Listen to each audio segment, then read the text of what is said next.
Hello, and welcome to another conversation on Dancing with Water. I'm here with Jennifer, and we are so excited to be on location with Leah Watkins in her beautiful garden area behind her shop, Folk, located here in Uptown Kingston. Let me do just a little intro to Leah and what she's got going up here. Leah Watkins is the visionary behind FØLK Refillery and Supply, a sanctuary for zero waste shopping in Kingston's historic Stockade District. Driven by a love for the planet and her community, Leah has transformed her passion into a hub for sustainable, local, and artisanal goods. Her commitment to eco-friendly living extends beyond the store as she leads by example, encouraging others to embrace a more mindful and waste-free lifestyle. Hello. Thanks for joining us. I had actually wanted to have Leah on the radio show when I was doing the radio show, but that just didn't happen. And so I'm glad that we could do it over here on Dancing with Water. I am very happy as well. Good to be here. Yeah. And, I will say that I wish I could be better when it comes to being Mm. eco-friendly and practicing more sustainable choices for myself, which feels particularly hard with a child. Yeah. I won't talk about my child all the time on the show. I feel like I'm always It's a big part of your life. yeah. But I find it very hard to Mhm. do that.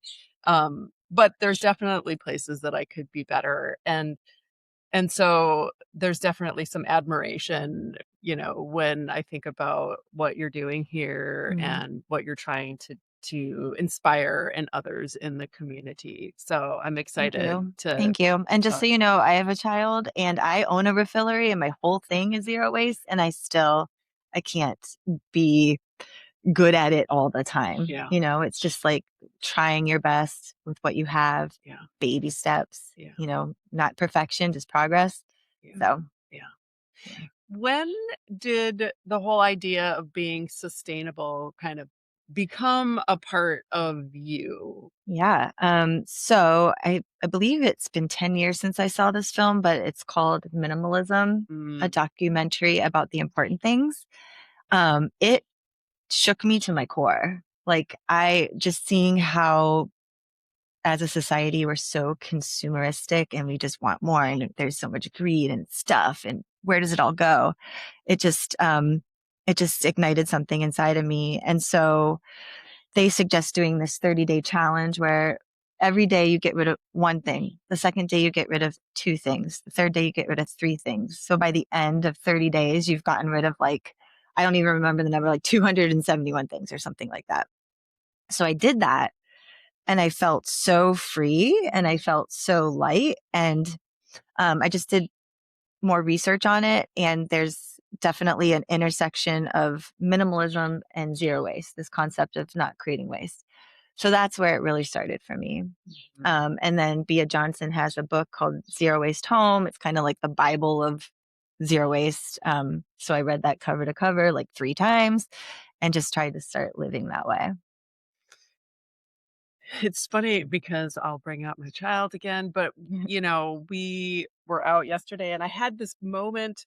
We had a big long adventure and we came back home and I was unloading all the stuff from the car and I was like, wow, I bought 3 things for him today. Mhm. And part of it is it's so hard to walk into any kind of store, Mhm. especially with a 3.5-year-old, and not have them say, I want 100 things." Right.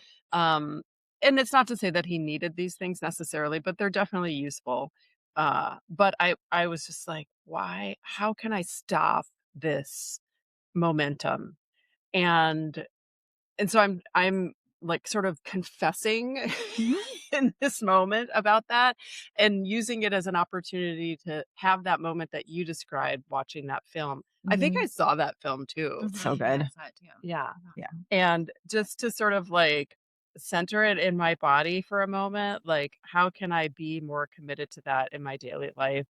Um, So I just wanted to do that. And for anybody who's listening who's like, oh, I need that moment, this is your moment also to just sort of center it in your body.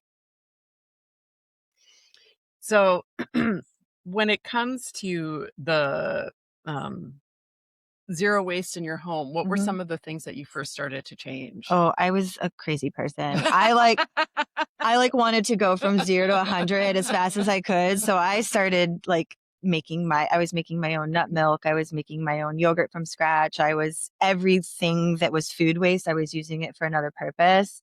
I was gung ho, and that was not sustainable. Like at some point, that fizzled out. I was like, "Whoa, okay, I can pick like one thing maybe to focus on." But I think the biggest one was just little swaps here and there, like plastic toothbrushes. Maybe I got a bamboo toothbrush instead.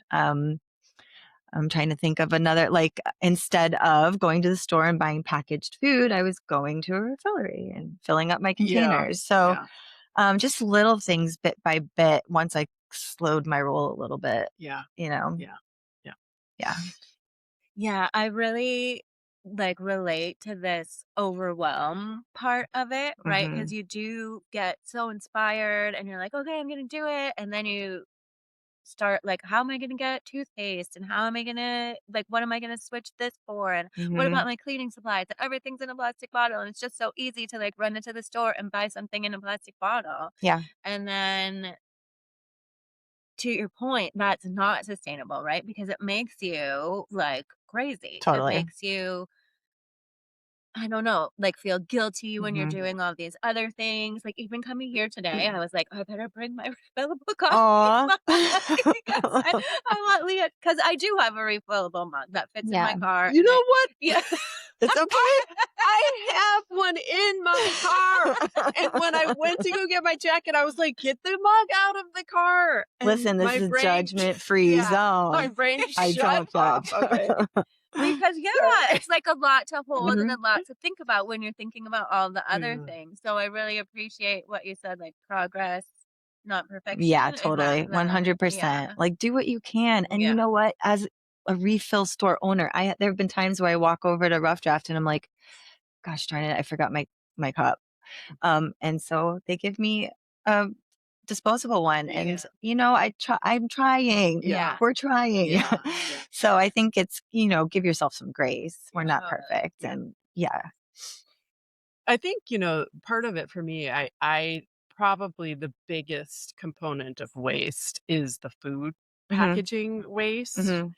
And to me, it makes sense to buy more bulk goods and to prepare more meals in advance. Hmm. But what have you uncovered in your own working through some of that, of the ways that you incorporate sustainability? And Obviously, food. yeah. Yeah. So with a kiddo, it's hard. But for myself, like if I purchase produce, I try to always purchase the one that is just like out there without any kind of clamshell packaging or Mhm. plastic bags. Going to the farmer's market is an amazing way to get Yeah. things without packaging, but I know that's not always available. So, Yeah. um, and then, my beans, I just soak my beans overnight and then I Hmm. boil them and I have them prepared for like the week. Yeah. Yeah. Yeah. Um, but things like sometimes I'll make my own bread, but sometimes I need to go to the store and buy bread and it comes in a package, and I'm not going to beat myself up about that. One thing you can do is if you are buying packaged foods, you can lean towards does it come in a glass container? Does it come in a aluminum can? Or does it come in paper? Yeah. And just try to avoid the plastic when you can. Yeah. The other thing I always say, because sometimes I feel like there's not a choice and I have to buy something in plastic. Hmm. And then what the little motto that I have is like, it's only single use if you don't use it again. So I Yeah. always try to use a single use plastic again at least one time before I have to dispose of it and it goes into a landfill somewhere. But yeah, I don't know how to buy berries. I was just gonna say that. Unfortunately, Yeah. yeah, they all come in those plastic clamshells Yeah. unless you're getting it At the at a farm. farm and Yeah. you has the little paper Mhm. containers. But And those yeah, plastic clamshells aren't recyclable. they're No. not here. Mm-mm. I used to live in Seattle where everything was recyclable and everything was compostable. They had curbside Wow. composting, which is coming here, Yeah. which is awesome. But it made it very easy. It was just like everything went into a bin and very little went into the landfill. But the caveat to that is not all of that's getting recycled. Right. Yeah. It's kind of a scam. Yeah. It was something that was created by the petroleum companies to make it look like they're doing something about the plastic problem. So, yeah. Can we talk about composting a little bit? Do you Sure. compost at home? Oh, yeah. What's So your method? Like, how do you do it? I have a metal compost bin, and I don't even use there's like compostable bags you can put in it, but I don't even use that. You don't need it. So I just throw all the food scraps in the bin. And then I'm so lucky that the compost bin for Kingston Organics is literally across. I just have to cross my street and go to the corner of this one park. Wow. And so I just open it up, dump it out, go home, rinse it out, and repeat. So it's pretty easy. I signed up for the Kingston Organics food composting when it first started. And now I don't know if that was phase 1. Anyway, they're in the phase that they're in now is going towards curbside composting if you volunteer for the program. Like, meaning you let them know that you want their containers. So that's exciting. That's coming soon. So that's going to make it like there won't be a barrier, Yeah. It'll be super easy. Yeah. I had this huge realization years ago when I moved from the city in an apartment in Brooklyn to a home in the country where we bring our waste to the dump, to the transfer station. We don't have pickup. And I realized, like, when you put your aluminum in recycling, when you put your plastic and glass in recycling, when you compost, it really reduces the amount of stuff that's like literally going into the trash, right? Absolutely. Because we have to pay for every trash bag that we bring. And so you're way more aware of it. We're not just like throwing it in the chute and the super is doing something with it. Right. And so it's interesting because we have a short-term rental. And so when people come from the city to see like all the plastic water bottles and all of the stuff that's there, and I'm like, I have to pay for it, I have to pay to bring that to the dump. It was just like such a shift in mindset. And it was really amazing to see like, oh, all this food waste I can just kind of throw in this area in my yard where it will just like eventually break down. And it saves so much space in the garbage. Yeah. It was really like such a huge shift. And then when people come to visit us, just our friends, and they come with like fast food bags and all their garbage, I'm like, can you bring that to a garbage somewhere else? Yeah. I stopped doing that because they were like, what is wrong with you? I'm a little more generous now, but at first I was just so hyper aware of it. Yeah. Like, don't bring that Chick-fil-A garbage in my house. Like, bring it to the like trash can on the corner. I think it's good though that you had that. It's like you can actually see it. You can see what you're creating, and you know that that has to go somewhere, and you might have to pay for it. Yeah. I'm confronted with that with the Airbnb around the corner, and it's actually like it's like make Teresa feel guilty show. No, it's alarming how people do not care. Like it's very clearly marked, and maybe I should try to be like more generous in the way I talk about it, but everything just almost always just ends up in the trash, or it's dirty containers that are in the recycling that have to be rinsed before they can be recycled. And it's sort of like an interesting study to see like what many people are doing and how they relate to their trash. It feels like a big one. And I know I've had a lot of friends say like, we're not the problem. It's the corporations that are the problem. They're not wrong. Yeah. And, and some of it, I've seen some corporations, right, change the way that they do their packaging to try to make the packaging a little bit more easy to be recycled if the recycling is actually happening. But it makes me think about the store that you have, right? And actually changing the way that we do business to make it more accessible to folks to not have to deal with packaging from the outset. Right. What were you doing before you opened this shop? Like, How did this become a thing? Because Yeah. it's a big lift to open up a Yeah, store. So what were it you is. doing? So prior to moving to Kingston, I moved here 3 years ago. I lived in Seattle. I was in the fashion industry, and it is one of the most wasteful, polluting industries. It's, I think, the third top polluter in the world. So I saw that firsthand. That made me feel yucky. I didn't want to work in that industry anymore. And I just wanted to do something completely different. I had watched that film. I kind of changed my lifestyle. I started going to refilleries all the time. And I was like, I love the way I feel here. I love going into them. They're just like, they smell good. Everything's pretty and in glass jar. I don't know. It's just like a lovely Yeah. aesthetic experience for me. I'm very aesthetic. I like things to be pretty. And I was like, I would love to do this. I would say to all my friends, one day I'm going to have a refillery. But in Seattle, that is not a goal, an attainable goal, because the rents there are just astronomical. So to have a small business, that would be almost impossible. So I moved to Kingston, and it's a little more attainable here. And I saw this space. I'd walk by it all at like every day with my dog, Mhm. and I looked inside. It used to be Pinkwater Gallery. It was so gorgeous. And I'm like, oh, that would make a great refillery. And so I just, every day I was like, I want that to be my shop. I want that to be my shop. And like through all these little chain of events, it became my shop. Oh, wow. And it took about, I gave myself almost a year. I think it was like 9 months to a year from concept to opening. A lot of research, a lot Mhm. of just, flying by the seat of my pants. Had Mhm. no idea what I was doing, but Mhm. it's been 2 years. It's been 2 years. I think 2 days ago was our birthday. So yeah, Congratulations. I think thank it's you. important to say that, I mean, as a fellow entrepreneur, like you don't know what you're doing half the time, right? No. And you just like have this desire, you have this passion, and you figure it out as you go Yep. along. I do think that there's sometimes this conception like, oh, she has a business, she must like have it all together. And I really That's appreciate hilarious.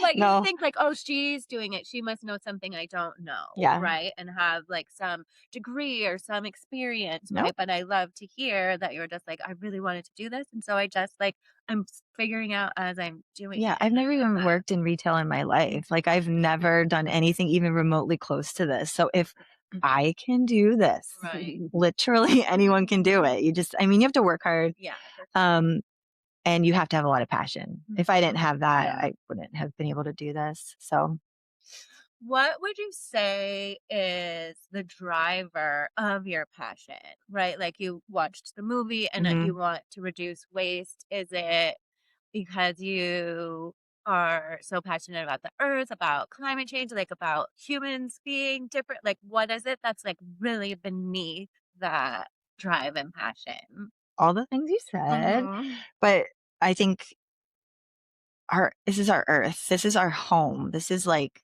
everything is I'm going to cry because I think everything's so beautiful. We're so lucky to be here, and why wouldn't you do your best to take care of it Yeah. in every capacity? And to be human is to like be amongst these things. Like we're all part of the same thing. Mhm. So I just even when I'm like, holding a glass jar or scooping some grains out of something, I'm like so in touch and in tune with where that came from. You know what I mean? Mhm. Sorry, I'm emotional today. Yeah. It makes me think about how you talked about taking the garbage to the landfill, and it's not even the cost of it, but Mhm. I always think when I'm in situations where people are using disposable plates in their home, I'm like, if you had to put the garbage in your backyard, hmm Mhm. if Mhm. everyone was directly responsible for that and seeing that every day, hmm I feel like it would be more impactful for them. Yeah, Mhm. And I don't know if there's a if there how we need to what needs to shift in order for people to have that same sort of appreciation that you do, and I'm sure Jennifer and I right. share in of like realizing the damage that we're causing Yeah, to the planet. I think there have been a few films I can't name them all, but like definitely there have been bringing more awareness to the consumerism problem and the plastic problem. There was just a documentary on Netflix called The Plastic Detox, which everyone should watch. It was amazing. I think there's a lot more attention being brought to this issue. Yeah. I know on Instagram they had this really great campaign for it just shows this woman and she has just clothes on top of clothes on top of clothes and she's walking down the street and it's just like a commentary on why do we have so many clothes, like it's so wasteful, we don't need all of that. Yeah. I have a very minimal wardrobe. I Yeah. repeat things often and that's Yeah. okay, yeah, I think there's more attention being brought to it and I think we can always do better. Yeah. And that's where I try to educate when I can, Yeah. but not in a preachy way. I suffer from preachiness. Yeah. I'm working on it. I'm a recovered preacher, a recovering preacher. Could we talk about what you have, the kinds of products you have in your store? Sure. Okay. A Is that a drone? drone?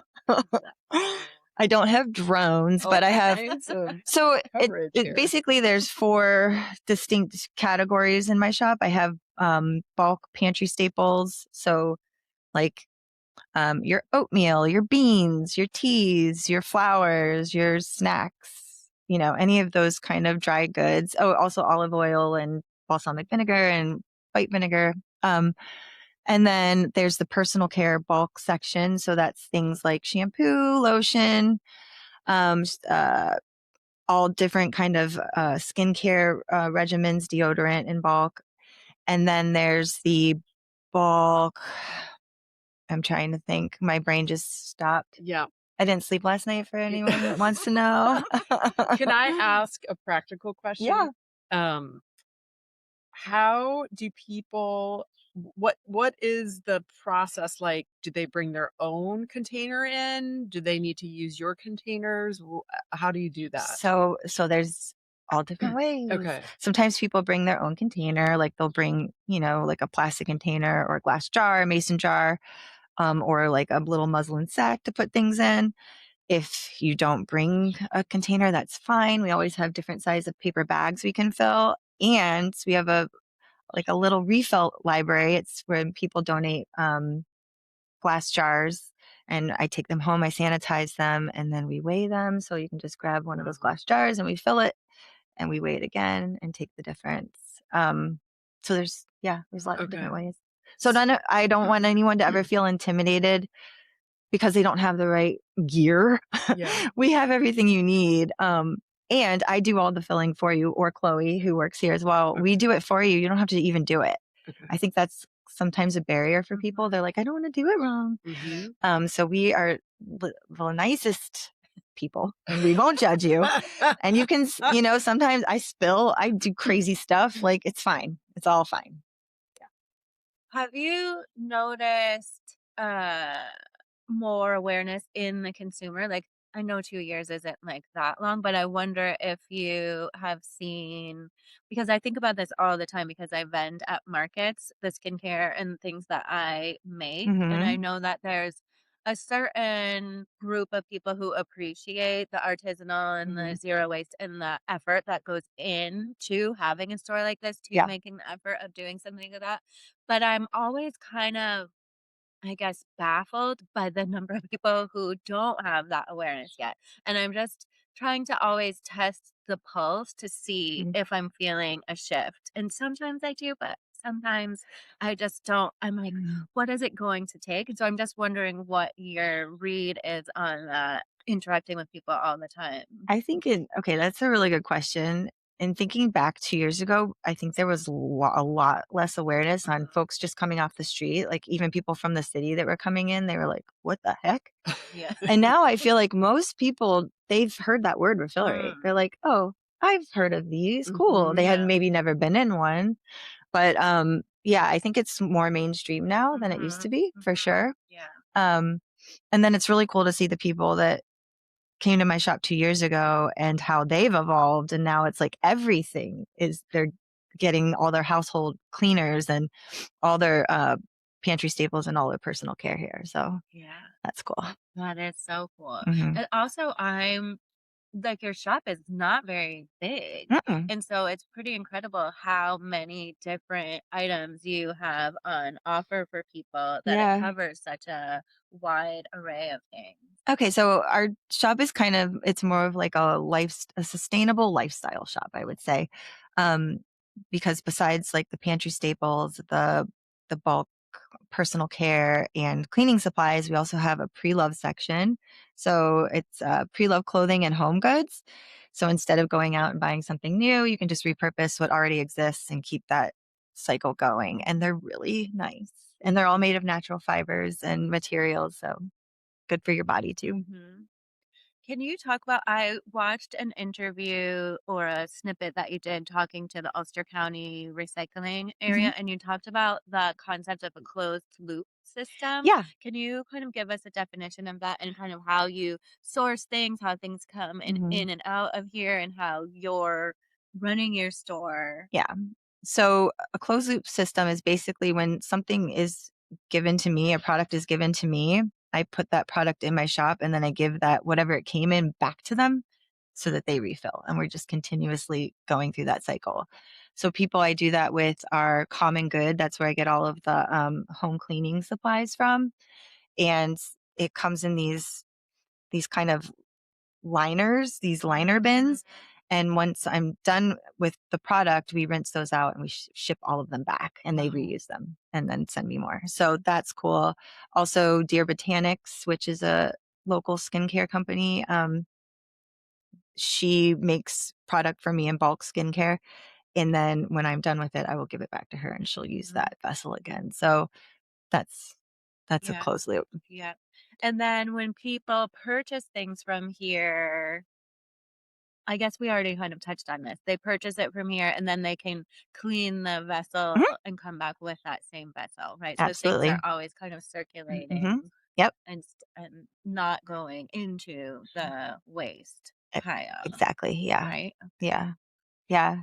And how do you know that your vendors or where you're sourcing things from aren't gonna ship you stuff like all wrapped in plastic? Okay, so the wholesale site that I use for like a majority of my products, it'll say how it's Mhm. packaged. Okay. And if I'm not 100% sure, I can just message them and be like, "How does this come? Okay. Is it going to come with bubble wrap?" Because no, I don't do that. Mhm. Everything I get either comes with the compostable packing peanuts or packing paper, and I reuse that all the time. There's so many. Like I have a woman coming today. She makes ceramics, and she's gonna take all the packing paper off my hand because she needs Mhm. it to ship things. So always trying to like work with other people on anything I have. Yeah. I know community is a big thing. It's a Hmm. big part of what you're trying to cultivate here, Hmm. in addition to more sustainable lifestyle practices. Hmm. Um, can you talk a little bit about why community is important? I think coming from Seattle's an interesting place. I feel like they call it the Seattle freeze. There's like a little standoffishness or like Mhm. everyone, they have their groups, they kind of stick to it. I didn't really feel, even in my neighborhood, I didn't feel part of a community per se. And that might have just been circumstantial. I'm sure they have amazing community there, but I don't know. I was yearning for something. I moved here. I didn't know a soul. What made did you just look at a map? Did you read the New York Times article? Like, how did you find Kingston? So funny enough, so when I was like 17, I went to Omega to do work Oh, study. So yeah. I was familiar with that, the Hudson Valley and how Mhm. gorgeous it was. Um, and my husband at the time, he was born in Buffalo and then moved to the city. He was familiar with the Hudson Valley, and so we both knew we liked it here. We got an Airbnb right on Green Street, one of those really, really old ones next Mhm. Mhm. to Sojourner Truth House. Um, and we just went up and down the Hudson River looking at all the towns. And we were like, this one's pretty cool. Like Mhm. it kind of has all of the things like culture and food and entertainment and small town vibes, but close to the country, close to the city. Mhm. Yeah, So that's how we landed here. nice. Yeah. I forget the first part of the question. Well, it was why is community Oh, important? yeah, yeah, yeah. So I'm like, I'm an introvert.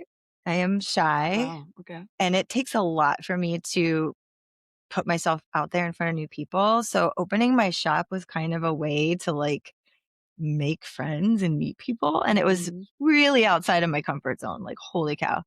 But I've met like all my friends. Yeah. All the people that I've met are through my shop, and there's so many talented, cool people. Mhm. And so I just want to get those people with these people and these people with those people. Mhm. And I feel like we all help each other out. Like this is the sense of community I have in Kingston is like nothing I've ever experienced Wow, before. that's really beautiful. Yeah. Yeah. I feel very lucky to be here.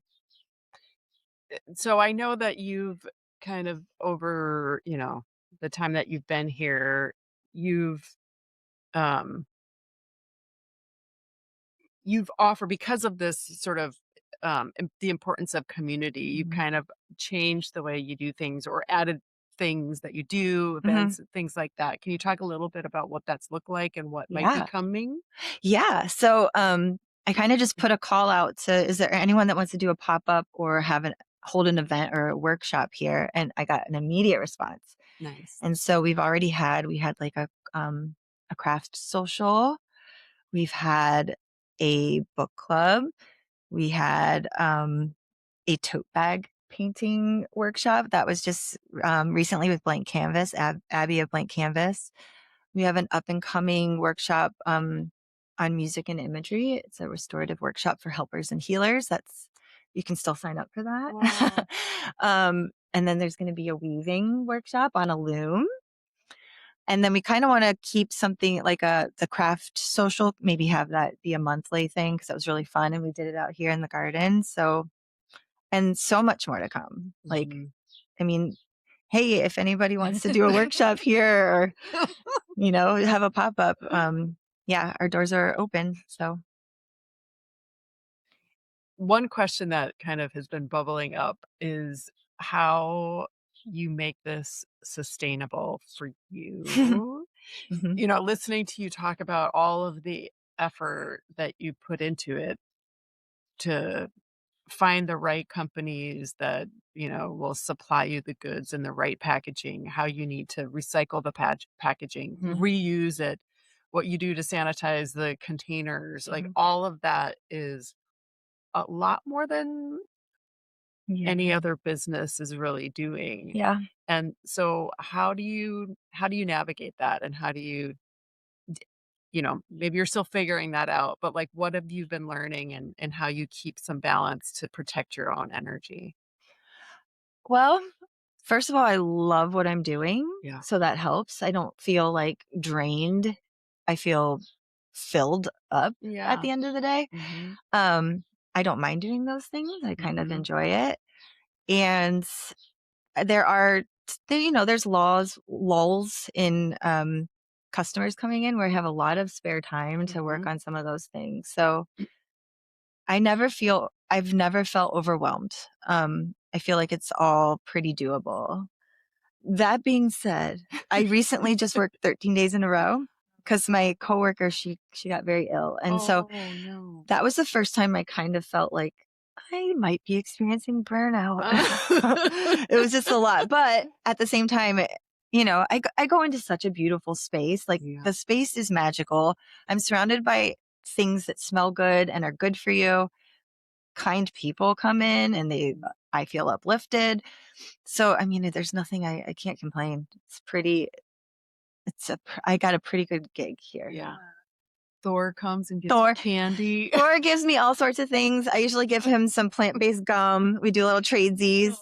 Sometimes, oh, he is like just the most Thor is the loving spirit. lore of, no, he's not lore, he's real, Yeah, he's real. Kingston. Oh, I don't know this person. You probably do.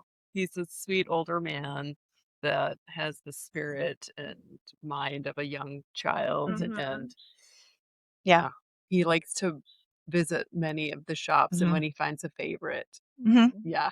Yeah, he's a joy. Whenever he comes in, I get really instantly happy. He's Yeah, a sweetheart.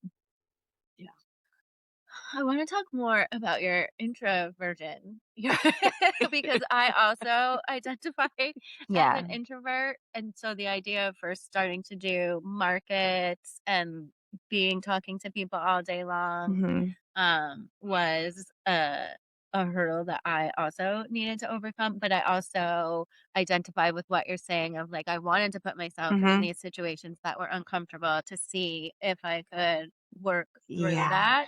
Yeah. And I'm just amazed that you're saying it's not draining to your energy, right? And that it's like maybe uplifting to your energy to be Now, in. Okay. at So, first, yeah. it was culture shock. Like, I was I was overwhelmed at the beginning because I Hmm. was talking to so many Yeah. people, and I'm like, "Whoa, Hmm. I'm not used to this. My nervous system isn't used to this." But as time went on, it became more. I think I was like hyper vigilant around humans, Yeah.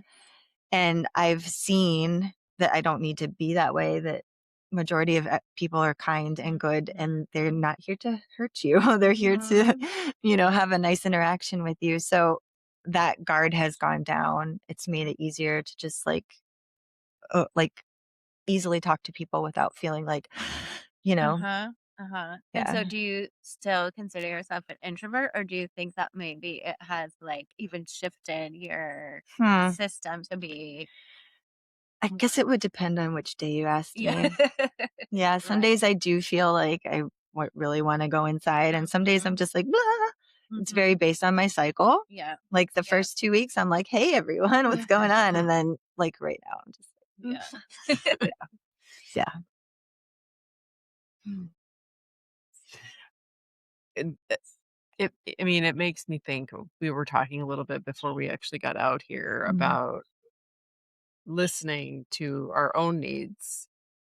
And when you have a store, it can be harder to, take a day off, like you Mhm. said, 13 days straight work. And so what do you do to when you finally can step away from the Mhm. store, what do you do to nourish yourself? And that might look different, Mhm. depending on your cycle. Right. Um, I like to take baths. mhm. We sell really great bath products, so I really enjoy a good like a soak with salt, lighting a candle, just like ooh, just vibing out at the end of the day. We Just talked about baths on our last oh, show and about moms uh-huh. taking baths with Uh-huh. children, which is not the bath you're describing. And this is your bath is my bath. I am alone in this scenario. I don't have my kid with me. Yeah. Sorry, I didn't mean to laugh, but I was just like, "Oh, we just talked We about did just Yeah. this." talk about Jennifer that. describing her luxurious baths, and our guest Christy and I have 3-year-olds, and how you take the bath, like, with just the warm water up to about here. It's so uncomfortable. Yeah. Anyways, let's This talk is about a a really nice luxurious bath. Yeah, like, it's dark, there's candlelight, there's all these scents and aroma, it's very lovely, so I like that ritual, sleep, I cherish it when I can do it well. I have a hard time with sleep just because of where I'm in perimenopause, everyone, so, Yeah, but I try to make that a priority, yeah. like, I have a really good, um, what do they call it now? It's like sleep hygiene. Yeah. Yes, Yeah. yeah. Yeah. So, that, is restorative. Um, seeing people outside of the shop, like having, Mhm. social interactions. I like to go on walks, get coffee. I have a dog, so that walking him twice a day is a reset. I put on Mhm. headphones and I just listen to music and I walk and I walk and I walk. So, Mhm. Mhm. yeah. Can we talk about your sleep hygiene? Just because I Mhm. feel like sleep is a gigantic issue for humans in general, but Mhm. I mean, women who are of the perimenopausal age, Yeah. it is so destabilizing. Mhm. And I know a lot of women choose to use hormone Mhm. supplements. Yeah. Um, and I haven't yet myself, so I don't know what they can do, but Yeah. I'm always curious about Mhm. sleep hygiene. Well, full discretion, I do use a topical estrogen gel, Yeah. and I found that super helpful, not with sleep, but with other Okay. things that I was going through. Yeah. So I am very happy with that. I know that's not Yeah. for everyone. Yeah. But as far as sleep goes, I don't do any screens at least an hour prior. Mm-hmm. I've been drinking we have the sleep tight tea in the shop in Mm-hmm. bulk, and I've been drinking that, like, try to drink it about an hour prior to going to bed, so because it's going to make me I pee. was Yeah, gonna I say know that I that's my can't have tea problem. before Yeah, and sometimes I do have to wake up in the night. If I do, oh, and then I read. I find like reading really makes me sleepy, and the sleep tight tea, like, I'll be going, and then it's like, boom, Mm. I need to go to bed. Wow. Like, it Yeah. just knocks me out. So, and then if I do have to wake up in the middle of the night to go to the bathroom, I try not to open my eyes. Yeah. So I kind of just feel my way Yeah. to the bathroom, and that helps me get back to sleep a little more Yeah. easily. Yeah. Yeah. Yeah, I feel like when you don't have a good night's sleep, Mhm. I mean, I know for everyone, I don't know how people are mothers, to be honest. And I know that this is one of the big reasons that I am not a mother because, like, when I don't have my sleep, Mhm. maybe you get more used to it and you can function differently. But I just feel like it's such an important way to resource yourself, like getting that rest. Like your whole body is doing all the functions that it needs to do Yeah. to like put your memories in place and like all the things that your nervous system is doing. It just feels like I feel like the importance of it and the awareness of its importance has been more in the mainstream Mhm. lately. And I also do know that a lot of people still struggle with it. It's like a big topic, a big topic. Oh, yeah. I feel like I have a 9-year-old, so I feel like it's been 9 years of kooky sleep. Hmm. I mean, Yeah. and that it is what it is Mhm. when you have a Yeah. kiddo. Right. Yeah. Um, yeah, I'm Well, that's hoping. like talking about simplifying, that was for me the one of the first ways that I've had grand ideas about like simplifying my house, and it's been on my to-do list since Aiden was born, but I literally had to just simplify my life first, like my Mhm. energy. Mhm. And for the first year, it was just, how do I sleep? That was the only goal that I could give myself. I mean, I had to obviously take care of business and responsibilities and raising a child and doing all that stuff, but like everything else that I had on my to-do list, any creative projects, anything else, it was just like, no, sleep is next. Yeah. And if I can't get the sleep, then I can't go to the next level of that list. Yeah. Yeah. And it's been interesting to just notice how, I mean, I had the privilege to be able to do that to a certain degree, Yeah. um, but it's yeah, sleep. Yeah. So I don't feel like I slept at all last night. Like, I don't think there was a moment where I actually slept. And today at the kitchen table, I just started weeping. Oh, yeah. I was just so tired, and it wasn't any particular emotion. Yeah, I was just, yeah, my body was just like, yeah, no. It kind of felt good though. A yeah, good cry is kind of, I, well, I love a good cry. So, yeah, um, yeah. So probably tonight I'll pass out. yeah, Yeah. yeah. Well, I just wanna say you're functioning Yeah. extremely well. Thank you. You look Oh, lovely thank as you. Very always. sweet. Yeah. I'm holding it together. Good Yeah. job. Good job. Thanks. I want to go back to something that you touched on earlier because I think about it a lot in my effort to recycle and to move towards zero waste.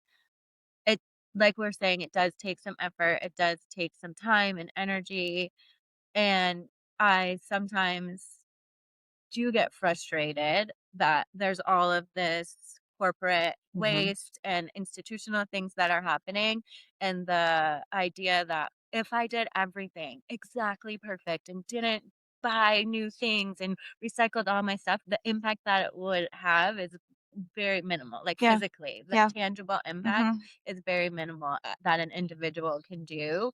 And I wonder what your thoughts are Yeah. on that. I don't think it's fair that the onus is put on an individual. I think it really is up to these giant corporations, and our consumers or our capitalistic society to like figure this out. It shouldn't be on us. That being said, I like having control over my bubble and like what I can do within it to make me healthy, to make my bubble healthy, and my community healthy. So that makes me feel like I have a say, you know? And the other thing is like if you want to stick it to the man, when you purchase something, you're voting with your dollar. So I want to vote for something that's clean and sustainable and good, you know, and not, you know, a giant plastic tub of something. You know? So, but I agree. I don't think it's not fair that they're like, oh, you better reduce your carbon footprint. It is nominal, like what we are doing, as opposed to what, you know, ExxonMobil is doing. Yeah. Yeah. Yeah, I'll go back to my previous statement 2 episodes ago where I said, I just need one CEO, one CEO Yeah. to Yeah. like just do it differently, Mhm. and to model that it can be done. I mean, one of the things that I see as the big problem is the financial aspects of it, right? Because there are folks who are struggling Mhm. financially. Yeah. And so their options for shopping have been largely like the big box stores that get things in bulk. That is you know, I mean, it's environmentally the worst kind of situation. Yeah. But that's what's accessible to Totally. them. Yeah. And that is such a bigger issue, Yeah. right? Yeah. Yeah, like the small mom and pop shops, we can't compete with that. So we can't have those super low prices that they have. And I know I am aware of my privilege and about of being able to purchase that way. Yeah. And no, not everyone can do that. So, yeah, it totally stinks that that is what is attainable, is that not very good for you product that comes in the very Yeah. bad package. And not to mention the sort of e the belief that buying something makes us happy, right? Mm. Oh god. Mhm. And so when there are people out there who are struggling, stressed out, unhappy, depressed, the whole range of different experiences, thinking that, oh, I'll go to the store and I'll buy this thing that'll make me happy Mhm. or make my kid happy, right? Yeah. And the reality is that that doesn't, right? There's scientific proof Yeah. that experiences over things make you actually happy. Mhm. But that's just when it's kind of like dangled out in front of Mhm. you when you walk into the store, Yeah. or you turn There's on the TV, or you Oh turn gosh, on yeah. social media. Mhm. I think I bought 5 Father's Day presents thanks to Instagram, you Yeah. know, Yep. and so yeah, I'm really confessing today, but Well, they know um, exactly yeah, the psychology to yeah, tap into you, and you are given that boost of what is it? Dopamine. Dopamine, yeah, when you make a purchase, but then that very quickly yeah, fades. And then you have this thing. And now you have to care for this thing and yeah, put it somewhere, yeah, you know? yeah, Or you could just not have the thing yeah, and go for a walk or go yeah, have coffee with a friend or do something that's really fulfilling yeah, instead of buying the thing. But I'm guilty of it too. I've had the Instagram ad where I'm like, that's pretty Yeah. fantastic. Yeah. Oh, I need that. How did Yeah. you know? Yeah. One thing I do though is sometimes I will, if I'm in a store, I hold on to the thing for a while, mm, hold on to it, just hold on to it, and then be like, do I really need this or do I just want this and why do I want it? yeah, And then maybe I'm filling a hole or a void or something. So it's yeah, just like tuning in with yourself, why you want that thing. Yeah. yeah, Yeah. I like to do that too. And sometimes even let me go sleep on this. If you're in Yep. a situation where it's a local shop, I'm like, I'm going to sleep on this. And if I'm still thinking about it tomorrow or the next day, then I know that maybe it's something that I need to get. But it is so much easier in a lot of ways, like you have to break that habit, right? Mm-hmm. And insert that pause Mm-hmm. to be more mindful about it, which I think is like how you like crack into something new because it is just like, oh, I'll just get this. I Mhm. love it. I'm going to get it, like, so you have to intentionally have an awareness first that Mhm. this is, oh, I'm doing this thing.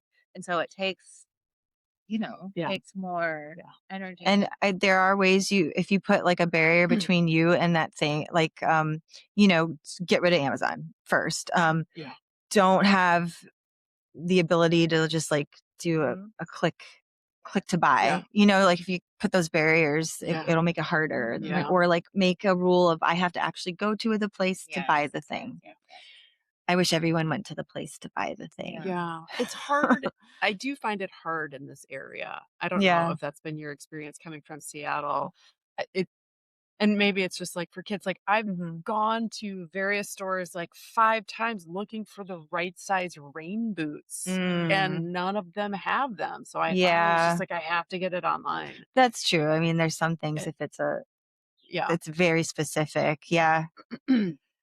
Where else do you shop in Well, it depends for this? what. Well, Oh, for like food or no, for okay. like, you know, I don't know, clothes or do I you shop my eat? shop. Yeah, yeah, yeah. There's also this amazing online site called Noisoft Bazaar. It's the word Noisoft Bazaar. It's the word fashion spelled backwards and then bazaar. Oh, And it's a beautifully curated used clothing. And okay. it's all from like slower fashion brands and Yeah. all natural materials. So I get a Mhm, lot of stuff there. mhm. And then Secret Admirer has a a space in my store of Oh, pre-loved okay, clothes. So it's like right off the rack in my shop. okay. So that's what I do for clothes.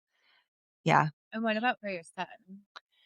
When it Okay. I used to buy everything for him secondhand and I did ThreadUp. A lot of stuff Mhm. was from ThreadUp or just like I would go to St. Vincent. I don't know if you guys have this here. St. Vincent de Paul, Yeah, they're basically like well, actually, I don't Goodwill. know if they have one here. I'm thinking It's a Wisconsin resale has one. shop. So that's where I would get all this stuff. But now there's very specific things that he wants to Mhm. wear because all the other kids like Nike and one piece shirts. And it's a anime show. Oh, So that stuff I buy new. And I feel like sometimes I'll have like a pang of guilt for doing it, but I'm like, pick your battles. yeah, Like I do the freaking best I yeah, can in yeah, a lot of other areas. yeah, So if he wants that one piece shirt from Hot Topic, I get it for him, yeah. you know? I have found Facebook Marketplace to actually be useful. If I could say there's one thing nice about Facebook, Yeah. Yeah. it's finding things. My son went through a Paw Patrol phase, Oh and yeah. Is he still in it or he's no, through it? it was Oh, he's 6 done? months. He was in it for 6 months. I'm glad I didn't buy That's the I thing got with kids. spent $50, had a trunk load. Like, the woman was clearly her son had outaged all of it, and Yeah. just gave me a trunk load of stuff, and I was like, "This is out of control." But I was like, "Fine, it'll just keep passing through Yeah. the Facebook Marketplace, Yeah. Mhm. and that's fine." But to buy all that stuff new would be insane. Yeah. Yeah. Buy nothing, Facebook Marketplace. And we have ton of thrift stores around here. Yeah, yeah. Yeah. Yeah, my sister has 3 teenage girls, and when I go to visit them, I'm like, "Oh, I like your top, that's so cute," and I get it on Shein Uh-oh. or whatever it is, and I start Yeah. yelling at my sister, I'm like, "What are you doing? These are disposable clothes, like, they can't buy stuff there," and she's like, "I have to pick my battles," Yeah. Mhm. and I was also with my nieces on a vacation, and they were taking pictures to post on Instagram, and we're like, "Oh, I can't post this picture because I was wearing this dress in a picture I posted last year. Oh my So gosh. I can't," and I Wow. was like, "Sissy, that's not true, right?" She's like, "No, it is like a thing, like the way that Oh, social media is like oh, making it." I was like, I was just like, "Oh that my hurts my heart. goodness, I know." Oh, And then the other heart-hurting thing is that did you see that Everlane yeah. just got bought by Shane? Shane. I think Shine? it's What however you Shane. say. Do you know this? Like Temu and Shein, SHEIN. Yep. yeah. Yeah. Everlane, which was like one of the sustainable Mm-hmm. Yeah. brands. That was shocking news, Mhm. but maybe not so shocking, just the way that everything goes these days. Yeah. but it'll be interesting to see if they can uphold any of the standards. Yeah. I don't know. I Is don't that the know. intention? I didn't, I saw the headline. I didn't Yeah, read the same, article, so I don't same. know if they're gonna like try to keep the integrity of the brand. I don't know. Yeah. Yeah, and so I feel like that's like another I don't know, it's just another way because there was a show on Netflix that talked about these brands and like Mhm. how they're so cheap to manufacture, Mhm. cheap to buy, but they're practically disposable. Mhm. And then they just end up in a landfill washing up on a beach in Ghana or Yep. somewhere in West Africa. And it just breaks my heart because as there is more awareness growing of people wanting to make a different choice, I feel like there's still like this huge demand Mhm. that keeps feeding. And so it gets like it's like a lot to hold. It's a lot to hold. Yeah. It can be overwhelming Yeah. for me. Yeah. Mhm. Yeah. So thank you for having your shop and Oh, giving you're me these welcome. other My pleasure. options, right? Yeah. I feel Yeah. like the fact that you're out here having been here for 2 years, right, and, like, doing it and offering this to the community, I feel like is a real testament, hopefully, to where we're moving more towards Yeah. as a world, as a Yeah. country. And people come here and they buy things, so it must be Yeah. Yeah. things that they want. So Mhm. I hope to be here for a really long time. I Yeah. hope so too. So Yeah. too. And the shop is opening in 10 Oh. minutes. Yeah, in 10 minutes. And I thought I would just add the address. It's 56 North Front Street between Wall and Crown. And there's parking lots nearby if you're not close to Kingston or a frequent visitor. Any final words or anything that you're dreaming up for yourself, whether it's for you or the shop Hmm. that Well, let's see. I have been putting together an online present or like an Ooh, online shop. It yeah. isn't public yet, but it's starting very small with 12 items that are made by local makers in Kingston that you can purchase. And so I think it is good if you want a gift to Yeah. send to someone or something and Yeah. you want to be proud of it was made in Kingston and Yeah. it's all beautiful, like sustainable products. So there's that. And then I just hope to be doing a lot more of these workshops and things and Yeah. bringing people together. So those are my big main things. I'm trying not to look too far ahead because Yeah. then I get overwhelmed. Yeah. Yeah. Yeah. Yeah. We'll link to your website and your Instagram account. Your Instagram account is lovely, and Oh, thank that's you. where a lot of the events Yeah. and happenings get posted. Yep. So we'll link to all of that in the show Thank notes you. for today. Thanks so much, Yeah, Leah. this was great. Thank you. I Yeah, this really was enjoyed it. Yeah, me Yeah. too. It was so nice. It smells so nice out here. Hmm. It's a good And place. the drone went away. Yeah. yeah. Short-lived drone experience.